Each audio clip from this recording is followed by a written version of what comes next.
महाशक्तिशाली कवायत आहे असे महाराजांनी म्हटलेलं आहे। म्हणून राष्ट्रसंतांनी विज्ञान और अध्यात्म के सहयोग से सबहो सुखी, सहयोग समता से ही सृष्टी करे हम सर्वोटी। अध्यात्म आणि विज्ञानाची जर जोड दिली तर ही सामुदायिक प्रार्थना जगाच्या पाठीवर संस्कार केंद्र बनवल्याशिवाय राहणार नाही। आणि संस्कार केंद्र महाराज म्हणतात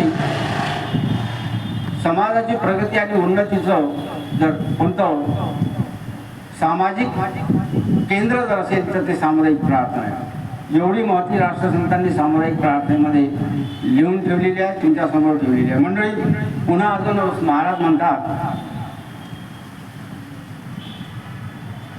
आज की सभी विकृतियों को हटाने वाली दिव्य औषधि है सामुदायिक प्रार्थना। विश्व शांती हो राष्ट्रसंत तुकडोजी महाराजांनी सामुदायिक प्रार्थनेच्या महत्त्वावर लिहिलेले एक ग्रंथ आहे।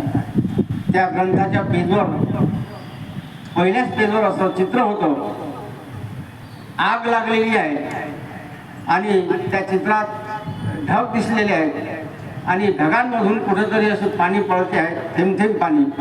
आणि ते याचं द्योतक होतं या जगामध्ये ज्या विकृत समाज निर्माण झालेला आहे, जी विकृत आग लागलेली आहे, ते शांतीचे ढग कुठेतरी गुरुदेव स्वामींच्या विचाराच्या माध्यमातून या जगाच्या पाठीवर येतील आणि त्यातून शांततेचा वर्षाव होईल, ती आग विझवण्याचा प्रयत्न करेल। म्हणजे विकृतीला दूर हटवण्याच्या दृष्टिकोनातून ते पाणी आग शमवण्याचा प्रयत्न करेल, अशा पद्धतीचं चित्र होतं मंडळी।